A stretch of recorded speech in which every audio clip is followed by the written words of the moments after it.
সুখ শব্দটি সহজ হলেও এর অর্থ ব্যাখ্যা করা অনেক জটিল।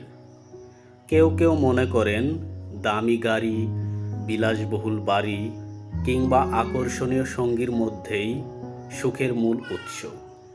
কিন্তু বাস্তব অভিজ্ঞতা বলে এই বস্তুগত জিনিসগুলো শুধু সাময়িক আনন্দ দেয়, স্থায়ী সুখ দিতে পারে না।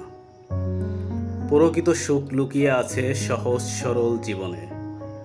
পরিবারের সঙ্গে কিছু মুহূর্ত কাটানো, একসাথে খাওয়া, সন্তানকে হাসতে দেখা, প্রিয় মানুষগুলোর যত্ন নেওয়া, এই ছোট ছোট বিষয়গুলোতেই মনের গভীরে শান্তি অনুভূত হয়।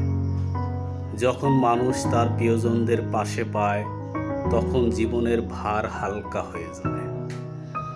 অল্পতে তুষ্ট থাকতে পারা সুখী জীবনের অন্যতম চাবিকাঠি।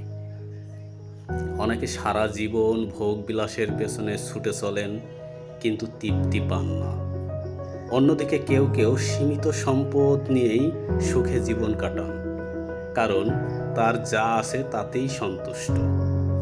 এই মানসিক প্রশান্তি কোনো দামি গাড়ি বা বিলাসবহুল বাড়িতে পাওয়া যায় না।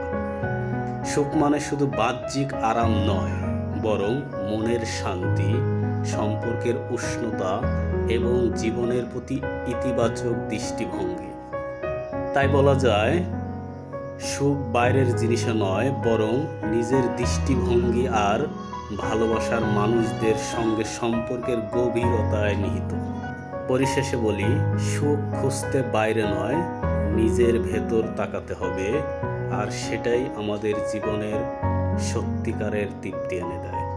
ধন্যবাদ।